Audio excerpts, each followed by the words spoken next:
Welcome back नाज़रीन नसार खौड़ साहब असां गॾु मौजूद आहिनि। गुफ़्तगू जो सिलसिलो जारी आहे। नसार साहब सां ॻाल्हि ॿोल करे रहियासीं तहरीक इंसाफ़ जो जेको इलेक्शन कमीशन जो फ़ैसिलो हुन बाबति।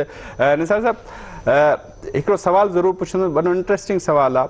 तव्हांखे शायदि यादि हुजे त जॾहिं 2014 में धरनो लॻो त उन वक़्तु हिते 27 MNAs इस्तीफ़ा ॾिनो, 27 MNAs। त ख़ुर्शीद शाह साहब जेको पीपल्स पार्टी जो सीनियर लीडर आहे उन कोशिशि कई त इहे इस्तीफ़ा वापसि थियणु घुरिजनि, पर हाणे जॾहिं हुननि इस्तीफ़ा ॾिनो तहरीक इंसाफ़ वारनि, त हाणे पीपल्स पार्टी जो स्पीकर आहे राजा परवेज़ अशरफ, उन इस्तीफ़नि खे फौरी क़बूल करे छॾियो। उन मामले में हिन मामले में फ़र्क़ु छा आहे? फ़र्क़ु कोन्हे। हुन वक़्तु मां तव्हांखे ॿुधायां, हिकु त आहे हुनजे लीडरशिप जो मसइलो। पहिरियों मुंहिंजो सुवाल त इहो आहे त इमरान ख़ान जी लीडरशिप ते अदम एतमाद कंदे हेतिरा सारा माण्हू पासे छो थी विया, चाहे उहो पंजाब असेंबली जा मेंबर हुजनि या क़ौमी असेंबली जा मेंबर हुजनि। इहो अलॻि सां हिकिड़ो सुवालु आहे मुंहिंजो, जेको कॾहिं न कॾहिं इमरान ख़ान खे कॾहिं न कॾहिं जवाबु ॾियणो पवंदो। जॾहिं धरनो हुयो हुअसि ऐं एम्पायर जी आङुरियुनि जो इशारा पिया करे, एम्पायर सां मिलण पियो वञे, एम्पायर जो इंतज़ारु वेहो त सीटी कॾहिं थी वञे, इहो सभु कुझु यादि करणु खपे क़ौम खे। बिल्कुलु इहे लफ़्ज़ हूंदा साईं जा, एम्पायर की इशारा आएगा, उंगली उठेगी, सीटी बजेगी, पोइ वरी फ़ोन अची वियो, कंटेनर तां लही वरी वियो अलाए कॾहिं, वरी वापसि अची ख़ुशख़बरी ॿुधाई त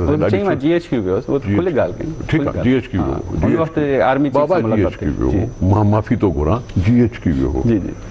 पर असां चवंदा रहियासीं त तूं GHQ न वञ, असेंबली में वापसि अचु, असेंबली में वापसि अचु, असेंबली में वापसि अचु। असीं असेंबलीअ खे ख़तमु नथा कराइणु चाहियूं ऐं तूं हिते अचु, हिते अचु, हिते अचु।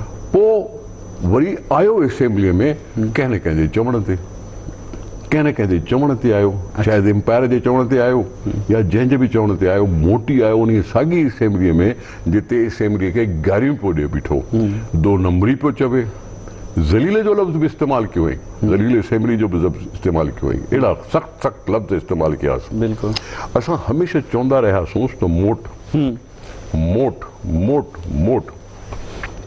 हाणे बि हीअ जेके इस्तीफ़ाऊं आयूं, इहे आयूं मार्च में, मार्च जे महीने में वबा उन ॾींहुं इस्तीफ़ाऊं आयूं।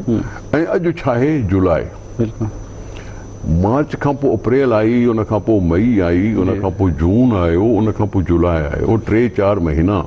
3-4 महीना हुननि जूं इल्तवा में पंदियूं रहियूं। स्पीकर साहिबु चवंदो रहियो त अची वेरीफाई कयो, जॾहिं ॾिनी अथव इस्तीफ़ा त पोइ ॾियो ऐं अची भली वेरीफाई कयो, वेरीफाई कयो, वेरीफाई कयो, वेरीफाई कयो। जॾहिं न आया त पोइ ज़ाहिरा कोन को रखी छॾियो न, साल खनि न अचनि त छो। हाणे इहा ॻाल्हि वरी ॿी ॿुधायो, 92 में सिंध में MQ बि अहिड़े क़िस्म सां इस्तीफ़ा ॾिनी, अंडरग्राउंड थी विया हुआ, अंडरग्राउंड थी विया जॾहिं हुनजी ऑपरेशन पई हले पई। असीं उते बि इंतज़ारु कयोसीं, पर इंतज़ारु त छा, पोइ हुन खां पोइ बाइ इलेक्शन कराईसीं। MQ जे गैर हाज़िरीअ में नेठि असांखे बाइ इलेक्शन कराइणी पई। सो इहो इनडेफिनेट इंतज़ारु त कोन थींदो आहे न बाबा। गुज़ारिश हिकिड़ी कयां तव्हांजी, गुज़ारिश इहा आहे त 2014 में ऐं अक्टूबर जे महीने में जॾहिं इस्तीफ़ा ॾिनो, 2014 में PTI वारनि इस्तीफ़ा ॾिनी त गुज़िरियल 8 महीननि ताईं इंतज़ारु कयो वियो, सिर्फ़ु और सिर्फ़ु अयाज़ सादिक इन बुनियाद ते कयो। मां गुज़ारिश करे वठां, अपोज़िशन लीडर जी हैसियत सां ख़ुर्शीद शाह साहब गुज़ारिशूं कंदो रहियो त असां हिननि खे पार्लियामेंट में आणींदासीं। ठीकु आहे, इहा हिकु सुठो इनिशिएटिव हो, हिन खे असां तनक़ीद नथा कयूं, हिकु सुठी ॻाल्हि आहे। सवाल इहो आहे त तव्हां छा हींअर चाहियो था त पार्लियामेंट वन साइडेड रहे, मतिलबु PTI न हुजे?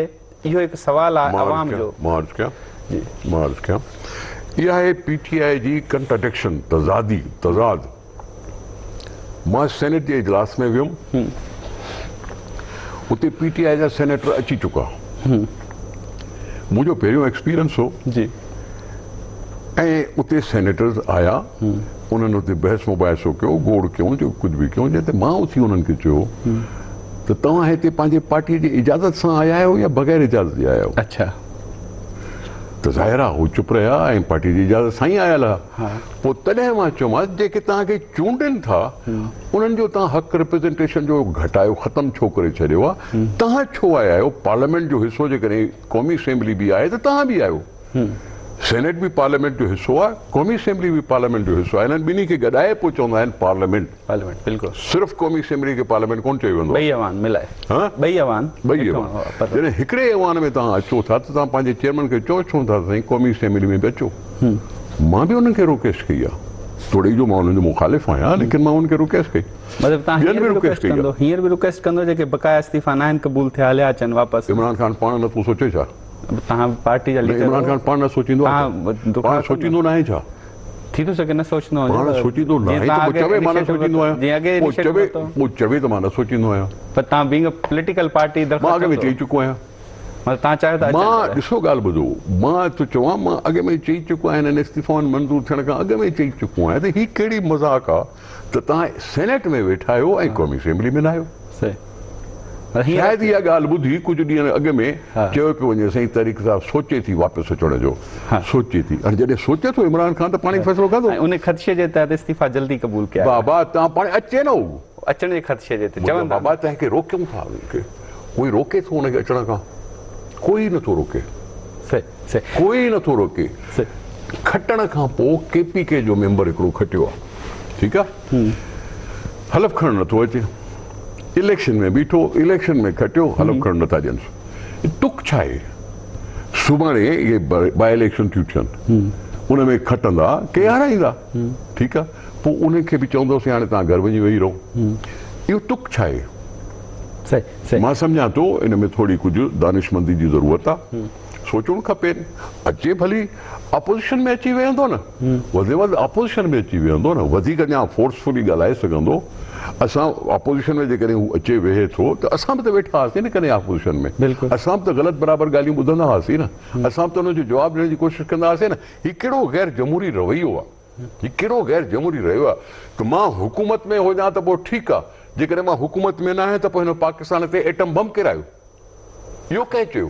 इहो कंहिं चयो? पहिरियों ॿुधाए। इमरान ख़ान इहो बि चयईं त न सिर्फ़ु बम गिरायो पर तव्हांजो एटम बम जेको आहे सो बि ख़तमु थी वेंदो ऐं हिन मुल्क जा 3 टुकड़ा बि थींदा। छाकाणि जो मां न आहियां हुते, इन खां वधीक को गैर जमहूरी रवैयो हूंदो आहे छा? बिल्कुलु। इहे स्टेटमेंट नवाज़ शरीफ़ बि ॾिनियूं मुंहिंजा न आहे, मां इमरान ते थो ॻाल्हायां, मां इमरान ते थो ॻाल्हायां, न नवाज़ शरीफ़, न नवाज़ शरीफ़, ॿुधो, न नवाज़ शरीफ़ हिकिड़ो दफ़ो, ॿियो दफ़ो, टियों दफ़ो न, बेनज़ीर साहिबा 2 दफ़ा वज़ारत उज़्मा खसी वई। वज़ारत उज़्मा त पंहिंजे जाइ ते हुनजे वालिद साहिब खे केस में, कूड़े केस में सज़ा ॾिनी, जुडिशल मर्डर थियो। बेनज़ीर साहिबा इहो कोन चयो त मुंहिंजे पीउ खे मारियो अथव त हिन ते बम किरायो पाकिस्तान ते, या 90 जी इलेक्शन हुजे, 90 जी हुकूमत हुजे, 96 जी हुकूमत हुजे, कॾहिं जी बि हुकूमत हुई जेका ईअं एब्रप्टली ख़तमु कई वई, कॾहिं बि ज़बान ते इहो लफ़्ज़ न आयो त हिन मुल्क खे हीअं नुक़सानु पहुचायो। इहो ज़रूरु चयोसीं, भुट्टो साहिबु वियो त असां चयोसीं असां पाकिस्तान जी ज़ंजीर ठहंदासीं। बेनज़ीर साहिबा असां खसी वई त असां चयोसीं असां जमहूरियत बहितर इंतकाम आहे। पीपल्स पार्टी जे लाइ त हमेशह सुप्रीम कोर्ट पीपल्स पार्टी जे लाइ त जमहूरियत जे लाइ सुप्रीम कोर्ट बि चयो आहे त हीअ जमहूरी पार्टी आहे। मां उहा ॻाल्हि नथो कयां, मार्च थो कयां त तव्हांजे इतिहादी नून लीग चयो आहे, तव्हांजे इतिहादी JUI हमेशह नून लीग न चयो आहे त हिन जे मुल्क ते एटम बम किरायो। नून लीग इहो त चयो आहे त असांखे हटायो आहे, त हीउ एस्टेब्लिशमेंट हटायो आहे, मुल्क तबाह थी वेंदो। मौलाना फज़ल रहमान माफ़ी सां भली इहो चवे, JUI चवे, नून चवे, असीं उनखे सिलेक्टेड चऊं, कुझु बि चऊं, पर इहो सॼो किसो जेको आहे नवाज़ शरीफ़ न चयो आहे इहो हिन मुल्क ते एटम बम किरायो। छाकाणि जो तव्हां मूंखे हुन सिर्फ़ु इहो मुंहिंजे क्यों उतारा, जंहिं ते तव्हां असां मज़ाक बणाईसीं, जंहिं ते तूं असां मज़ाक बणाईसीं, उहो सिर्फ़ु इहो चवंदो मूंखे उतारा क्यों।